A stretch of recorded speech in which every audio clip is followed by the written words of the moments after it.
Industrial disaster एक बहुत unique genre है सिनेमा का।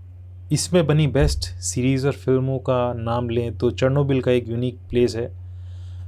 चेरनोबिल न्यूक्लियर डिज़ास्टर जो हुआ था कुख्यात, उसके ऊपर आधारित थी। जब ये आई थी कुछ एक साल पहले तो इतनी बढ़िया बनी हुई थी कि हॉलीवुड रिपोर्टर में एक आर्टिकल छपा कि भारत को भी अपने चेरनोबिल की ज़रूरत है, यानी ऐसे ही कंटेंट वाली किसी सीरीज़ की ज़रूरत है। तो अब 18 नवंबर को नेटफ्लिक्स पे एक सीरीज़ आई है जो एक तरीके से भारत का जवाब कह सकते हो। सीरीज़ का नाम है the railway man the untold story of Bhopal 1984। 4 episode की सीरीज़ है। फायर ऑफ एंटरटेनमेंट ने बनाई, उनकी पहली प्रोडक्शन है ओटीटी के मामले में। शिव रेवेल ने इसको डायरेक्ट किया है। कैसी है ये सीरीज़?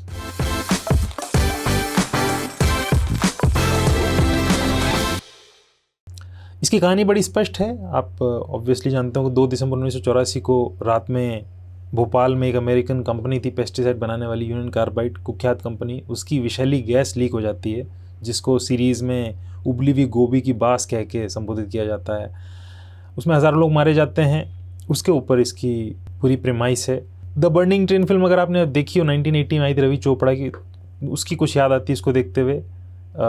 इसके अंदर एक बर्निंग ट्रेन भी छुपी हुई है। इसके अंदर एक चेरनोबिल जैसी इंडस्ट्रियल डिज़ास्टर भी छुपी हुई है। इसमें अनस्टॉपेबल जैसी ट्रेन डिज़ास्टर मूवी की फीलिंग भी छुपी हुई है, उसको आप देखते हो। सीरीज़ शुरू होती है, एक सीन आता है जहाँ पे एंडरसन जो कार्बाइड का चेयरमैन है वो भारत से बच के भाग चुका है, उसको वीआईपी ट्रीटमेंट दिया जाता है और उसकी पूरी चीज़ को कवर कर रहा है एक जर्नलिस्ट जिसका नाम है जगमोहन कुमावत। उस जर्नलिस्ट का रोल किया सनी हिंदुजा ने, जो कि बेस्ड है राजकुमार केसवानी पे। राजकुमार केसवानी सिनेमा में बहुत अच्छा लिखते थे, लेकिन जवानी के दिनों में उन्होंने भोपाल ट्रेजेडी को बड़ा करीब से कवर किया था, ये बहुत कम लोग जानते हैं। तो उन पे बेस्ड किरदार जो जगमोहन कुमावत का होता है वो एपिसोड 1 में एक डायलॉग बोलता है कि ये एक ऐसा देश है जहाँ पे न तो दोषियों को सज़ा मिलती है और न जान बचाने वालों को शाबाशी मिलती है। यहाँ पे एक चीज़ स्पष्ट होती है कि जहाँ भोपाल ट्रेजेडी पर बनी पहले की फिल्में और सीरीज़ इस पे आधारित थी कि कैसे ट्रेजेडी हुई, उस ट्रेजेडी में लोग कैसे मारे गए और बड़ी बड़ी ये स्थिति, विकट स्थिति मानवता के सामने पैदा हुई, इसके बारे में होती है। लेकिन ये सीरीज़ है, ये लेटर पार्ट के लिए है। ये बेसिकली उन लोगों के बारे में है जिन्होंने उस रात को जानें भी बचाई। जो एलिमेंट हमेशा मिसिंग रहता है, सिर्फ लोग मरे ही नहीं, लोग कुछ ऐसे भी थे जो लड़ रहे थे, जूझ रहे थे जाने बचाने के लिए। ये उनको ये शाबाशी है। जो जगमोहन कहता है कि शाबाशी नहीं मिली, ये सीरीज़ उन लोगों को शाबाशी है।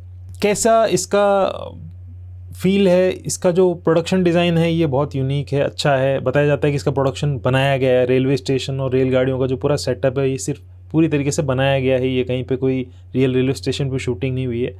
तो बहुत कन्विंसिंग सेट है पूरा का पूरा। इसका एटमॉस्फेयर जो है, जो जहरीली गैस छूटती है, लोगों की क्या स्थिति है, सांसें हैं, जो प्रोमिनेंट कैरेक्टर्स 4-5 कैरेक्टर्स हैं वो पूरी रात को कैसे स्ट्रगल कर रहे हैं और कैसे उनकी स्थिति डिटीरिएट होती है, उनके बात करने का तरीका कैसे बदलता है, ये पूरा एटमॉस्फेयर बड़ा कन्विंसिंग है। बैकग्राउंड म्यूज़िक के ज़रिए, सिनेमाटोग्राफी के ज़रिए इसको बड़ा कन्विंसिंग बनाया जाता है। चेरनोबिल बड़ा टॉप नॉच मामला था और वो अलग ही तरीके से ग्रिप में लेता था, लेकिन द रेलवे मैन वैसा ग्रिप में लेने वाली सीरीज़ नहीं है। इसका जो स्क्रीन प्ले और डायलॉग्स हैं वो आयुष गुप्ता और शिव रेवेल ने लिखे हैं, बड़ी सरलता से बहते हैं। बहुत एम्बिशियस नहीं है पर कहीं आड़े नहीं आते हैं, जितनी आवश्यकता उतना। सैम स्लेटर का ओरिजिनल स्कोर है वो बड़ा उस फील को देता है कि गैस को आप देख नहीं सकते हैं लेकिन आप उसको सुन सकते हैं, उसके होने से क्या होता है वो सुन सकते हैं। तो वो बैकग्राउंड म्यूज़िक या स्कोर को देखते हुए होता है। इसमें सिर्फ एक अनकन्विंसिंग सा एलिमेंट जो मुझे कन्फ्यूजिंग सा लगा कि गैस है वो हवा में फैल चुकी है, बचने का कोई तरीका नहीं है, हर सांस के साथ ये अंदर जाती है। अब बताया जाता है कि मुंह पे गीला कपड़ा बांध लो या सुरक्षित कमरे में बैठ जाओ गेट बंद करके तो बचा जा सकता है। अब इसकी तार्किकता समझ में नहीं आती है। इकलौती चीज़ सीरीज़ में ऐसी समझ में नहीं आती है कि कमरे में आप जहाँ बैठे हो वहाँ नीचे दरवाजे से ऑक्सीजन अगर आती है तो गैस भी आती है। दूसरा ये है कि उस रात में बहुत सारे लोग कपड़ा बांध के भटकते हैं तो मर जाते हैं, कुछ लोग बच जाते हैं। इसका लॉजिक समझ में नहीं आता। हो सकता है लॉजिक ना भी हो इस गैस के असर को लेके, लेकिन ये एक थोड़ा सा वियर्ड सा लगता है तार्किकता के मामले में। बाकी ठीक है। ये सीरीज़ पूरी तरह से अपने किरदारों पर खड़ी है। इसमें बहुत सारे किरदार है जो ओवरऑल अपनी जड़ों के अंदर भरोसेमंद है। इसमें एक बड़ा किरदार माधवन ने प्ले किया, रति पांडे का रोल प्ले किया। डीएम होता है वो सेंट्रल रेलवेज़ का। उनकी एंट्री बड़ी लेट होती है और काफ़ी हद तक इस सीरीज़ के अंदर जोश उनके आने से आता है। वो तब आते हैं जब आप सारे कैरेक्टर्स की पूरी कहानी देख चुके हो। अब आपके लिए सरप्राइज़ कुछ नहीं तो एक नए कैरेक्टर, स्ट्रॉन्ग कैरेक्टर का इंट्रोडक्शन होता है सेकंड एपिसोड के अंदर। और वह एकमात्र ऐसा किरदार है जो गैस वाले एरिया में नहीं जूझ नहीं रहा, वो बाहर से आएगा, हेल्प लेकर आएगा, तो इसका अलग ही एक फील होता है। कुछ फीलिंग ऐसी है जो बॉर्डर में जैकी श्रॉफ का किरदार अपने प्लेन्स लेकर आता है लास्ट में रेस्क्यू करने के लिए, वैसा सा कुछ है। एक बहुत इंपॉर्टेंट कैरेक्टर के मेनन ने प्ले किया है, उनका किरदार है वो सेंट्रल पिलर एक तरीके से है, हालांकि बाकी लोग भी हैं। वो बड़ा भले इंसान का किरदार है, वो भोपाल का स्टेशन है उसका इंचार्ज होता है, इफ्तिकार सिद्दीकी, उनका रोल उन्होंने प्ले किया है। ये एक फिक्शनलाइज किरदार है, बड़ा सुशिक्षित इंसान है और उसका धर्म ड्यूटी है, राजनीति में उसका कोई इंटरेस्ट नहीं है। कहानी में उस समय में 84 के दंगे भी चल रहे हैं, किरदार बात भी करते हैं, लेकिन इफ्तिकार है वो उन चीज़ों से परे है। ठीक ऐसा ही एक किरदार है, वो गोरखपुर बॉम्बे एक्सप्रेस नाम की जो ट्रेन है उस पर आ रही है, उसमें एक गार्ड का किरदार होता है जिसको रघुवीर यादव ने प्ले किया है। उस समय में कुछ ट्रैवलर बातें कर रहे होते हैं कि सिखों की हत्याओं को कैसे गलत या सही माना जा सकता है, ये बहस कर रहे होते हैं, तो वो गार्ड का रघुवीर यादव का किरदार आता है और कहता है कि आवाज़ थोड़ा कम और माहौल थोड़ा शांत रखिए, नहीं तो अगले स्टेशन पर उतार दिए जाएंगे। फिर वो कहते हैं मेरी माने तो राजनीति से बचिए, बीबी बढ़ेगा और कुछ नहीं। तो ये जो गार्ड का और जो इफ्तिकार का किरदार है वो अपने समय की पॉलिटिक्स से दूर रहते हैं, ड्यूटी पे फोकस करते हैं। इफ्तिकार के किरदार में सबसे जो यूनिक पॉइंट है कि जब अंत में उसके किरदार को लेकर लगता है सब खत्म हो गया है, तब वो आपको चौंकाता है और तब कहानी का रियलिज्म एक फैंटेसी में तब्दील हो जाता है, लेकिन ये फैंटेसी सुख देने वाली फैंटेसी होती है। 1999 में एक महेश मथाई ने फिल्म बनाई थी, इंटरेस्टिंग सी फिल्म थी, उसका नाम था भोपाल एक्सप्रेस। इसमें बड़ा एक अमेजिंग सीन होता है कि एक बस्ती उसमें खुले में एक फिल्म दिखाई जा रही है, अमर अकबर एंथनी प्रोजेक्टर पे, प्रोजेक्टर की रोशनी पर्दे की तरफ बह रही है, कण बह रहे हैं, गाना चल रहा है शिरडी वाले साईं बाबा आया है तेरे दर पे सवाली। इसमें साईं बाबा की मूर्ति है, उसमें से नेत्र ज्योति निकलती है और नेत्रहीन निरूपा रॉय की आंखों में प्रवेश कर जाती है और उनकी आंखों की रोशनी आ जाती है, चमत्कार हो जाता है।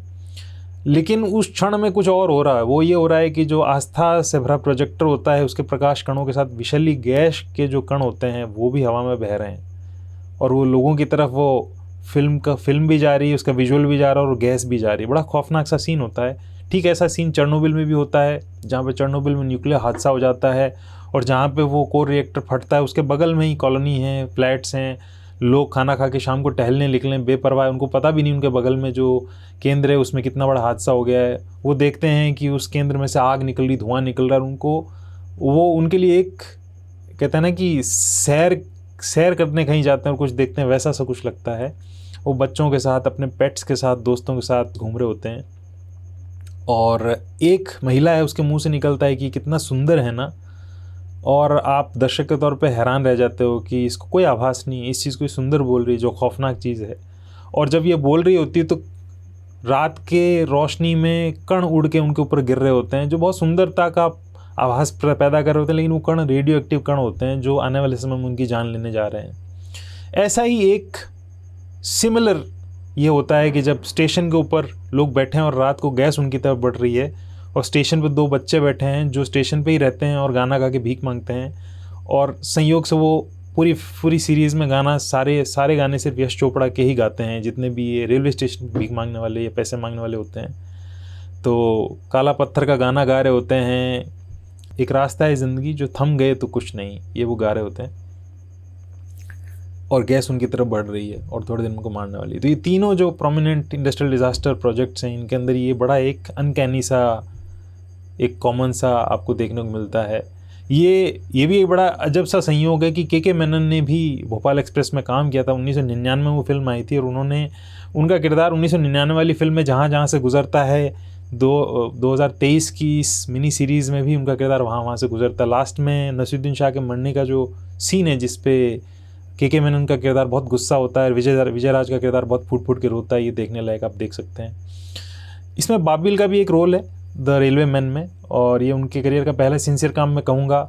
कला उनकी पहली डेब्यू फिल्म थी जिसको मैं आज भी उनका पूरा परफॉर्मेंस मानूंगा, और उसको इरफान बायस के चलते सराहा गया था। लेकिन रेलवे मैन पहला प्रोजेक्ट जिसमें कोई इरफान बायस नहीं है, बाबिल अपने पिता की वजह से नहीं है, ना वो अपने फैशन सेंसिबिलिटी की वजह से, ना वियर्डनेस की वजह से, फोटो ऑप्स की वजह से भी नहीं है। वो एक यंग और लोको पायलट इमाद रियाज के किरदार की सिंसियरिटी की वजह से वहाँ पे अपनी आइडेंटिटी बनाते हैं, और इवेंचुअली इस जितना तामझाम सिनेमा जगत में बॉलीवुड में लोग आसपास पैदा करते हैं उसका केंद्र उनका किरदार होता है जो वो चुनते हैं और निभाते हैं और कैसे निभाते हैं। तो बाबिल ने बड़ी सिंसियरिटी से निभाया। ऑब्वियसली वो ग्रो कर रहे हैं, लेकिन ये पहला ऐसा था। दिव्येंदु का एक किरदार नज़र आता है, वो पहले अपराधी होता है लेकिन अंत में वो सबके दिल जीत के चला जाता है अपनी गुडविल की वजह से।